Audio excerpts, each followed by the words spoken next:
Good evening po to all my dear my friends. Ang followers ko po, good evening sa lahat. Mag-ingat, take care everyone. Siyempre, of course, don't forget to like, to share, or subscribe po para yung hindi pa nakita sa mga video na to ay makakita na sa balitang balita Pilipinas po.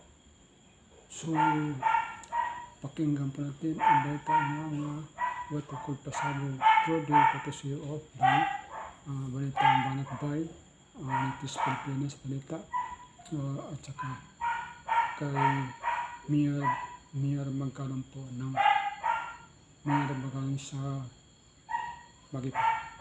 So pakinggan natin ang mga balita. So ito na po. Sa kanila involved. Walang kaduda-duda. Ito nga, hirap na hirap silang banggitin pa yung... Finally, tinanong, di ba? Walang kaduda-duda yan. Kasi tinanong kung yung mga congressman ba ay, o mga mambabatas ba ay involved. Ang sagot niya, walang kaduda-duda yan. Oh. At ito nga, ayaw pa nilang banggitin yung kanilang mastermind. Mga mastermind nila, si Saldi ko, hirap pa silang banggitin. Si Saldico, di ba? Hello, Saldico. How are you? I miss you. Kamusta ka na? Sabi ko sa'yo kinantil mo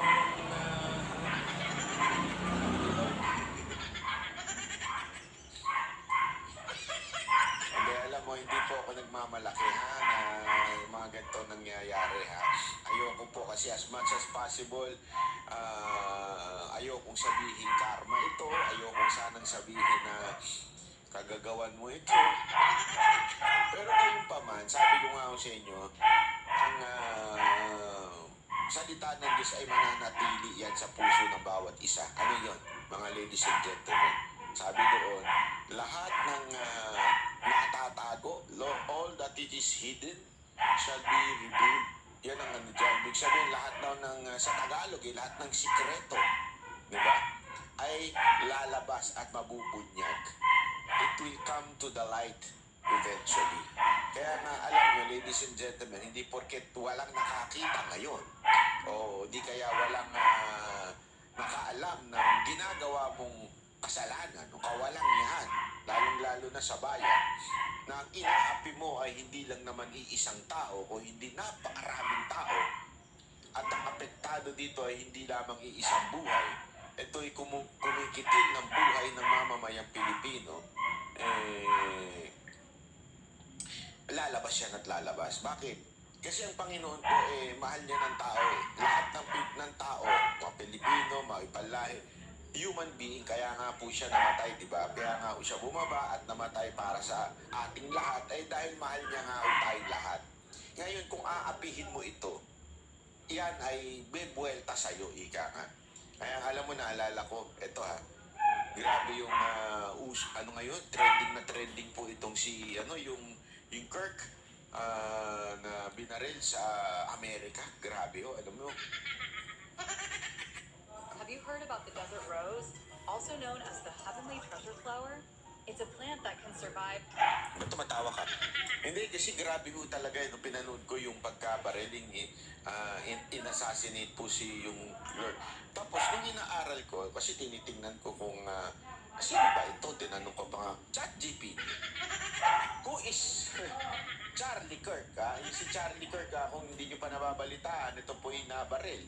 Ito po ay isang political activist, author, and commentator, founder ng Turning Point USA, non-profit organization, ito, ng mga kabataan.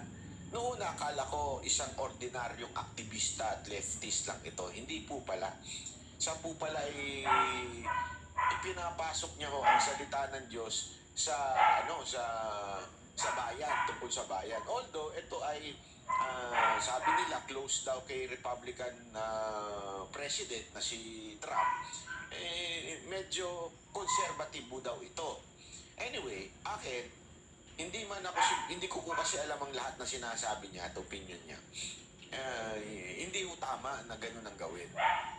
Sa akin po, mamaya i-relate po natin yan doon sa plano ng mga demonyo sa Pilipinas. Ikikwento ko sa inyo. At ito na nga po. At alam nyo, ladies and gentlemen, dahil dito, meron akong nabasa, sana nga totoo. May nabasa ako na sabi ni Trump ay yung pumatay daw dito, ay yung nag-assassinate dito kay Charlie Kirk ay papatawan ng death penalty. Ha? Parang sabi nga nung iba, questionable yung ganong batas na gagawin ni parang executive order ni Trump. Dahil depende yan sa state sa Amerika. Pero dito daw, parang may exception or something like that. Sa loob-loob ko. Hindi ito kagad yung nasa loob ko nung napanood ko yung sabi ko, buti pa sila. Hindi, buti pa talaga sila. Kasi, hindi naman sa hindi ko nilalang lang okay? Linawin ko, hindi ko nilalang lang. Ang pinatay doon, isa lang. Okay? Isang tao lang. Pero pinahalagahan na nila dahil nga naman sa tindi ng kanyang impluwensya. Nakakatuwa yun, palakpakan. Sa atin, ang pinapatay nitong korupsyon ay hindi lang iisang tao. Napakaraming tao ang pinapatay nitong korupsyon na ito. Can you just imagine? Billions.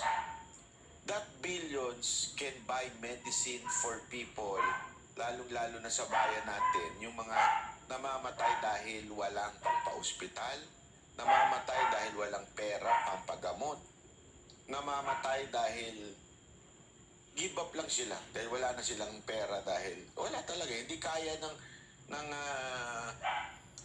salary nila para sila ay gumaling dun sa sakit nila, kaya namamatay na lang eventually.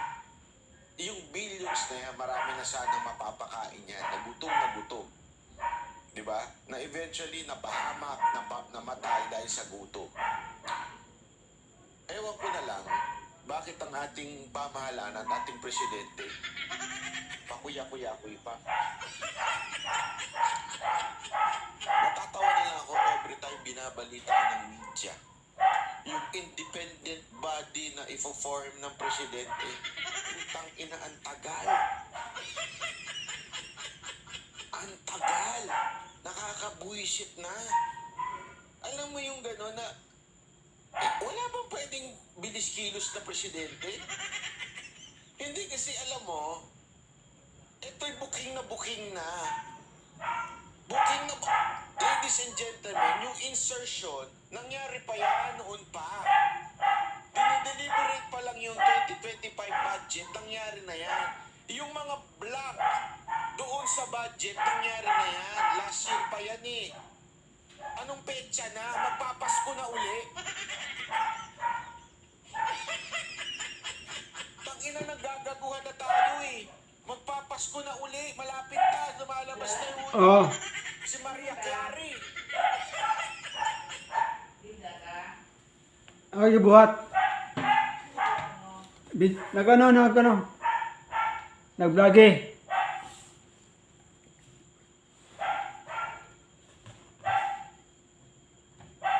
Yan po ang ating balita ng Pilipinas Biging Balita Pilipinas regarding po sa trending karon nga super hot at super trending corruption ng flood control.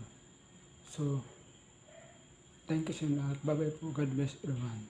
Don't forget to share, to like, and subscribe po sa aking mga channel po. Bye-bye.